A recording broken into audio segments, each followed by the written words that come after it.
আজকে আবারও একটা মোটিভেশনাল স্টোরি নিয়ে চলে এলাম।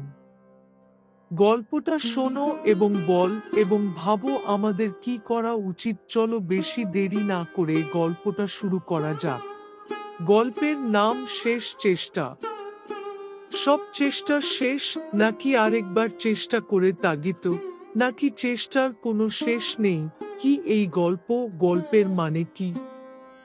চলো গল্পটা জেনে নেওয়া যাক। শেষ চেষ্টা। একটা ছোট শহরের মেয়ে ছিল, নাম অন্না। ছোটবেলা থেকেই তার স্বপ্ন ছিল বড় কিছু করা, কিন্তু চারপাশের সবাই বলতো, তুই পারবি না, তোর মতো মেয়ে তো সাধারণ চাকরি করলেই যথেষ্ট। এই কথাগুলো শুনে অনন্যা অনেকবার ভেঙে পড়েছিল। তবু প্রতিবারই মনে মনে বলতো, না, আমি প্রমাণ করব আমি পারি। একদিন সে একটা বড় ইন্টারভিউর সুযোগ পেল। সে জানত এটা তার জীবনের টার্নিং পয়েন্ট। কিন্তু ঠিক আগের দিন তার কম্পিউটার নষ্ট হয়ে গেল, নোটস সব মুছে গেল। চোখে জল চলে এলো। মা এসে বলল, একটা ব্যর্থতা তোর সব পরিশ্রম মুছে দিতে পারে না, অনন্যা। আবার চেষ্টা কর। রাতভর সে হাত দিয়ে লিখে আবার সব তৈরি করল।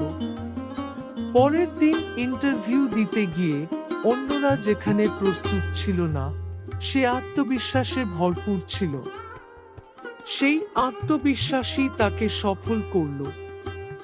সে চাকরিটা পেয়ে গেল। আর তখনই বুঝল, জয়ীরা তারা নয় যারা কখনো হারে না। জয়ীরা তারা যারা হাজারবার হারার পরও শেষবার চেষ্টা করে। শ্রীকৃষ্ণ সব সময় বলেন, চেষ্টা করে যাও, চেষ্টার কোনো শেষ নেই। তোমার মনে হচ্ছে তুমি পড়ে গেছো, উঠো, তুমি একমাত্র পারবে এ বিশ্বকে জয় করতে। যেদিন তুমি মনে করবে সব শেষ, ঠিক সেই দিনটিই তোমার নতুন শুরু হতে পারে। জীবন সব সময় একবার সুযোগ দেয়, কিন্তু শুধু সাহসী মানুষরা সেটা চিনে নিতে পারে।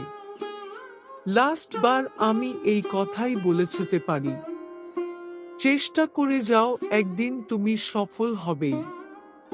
এখানেই গল্পটা শেষ করছি। ফিরছি নতুন একটা মোটিভেশনাল স্টোরি নিয়ে।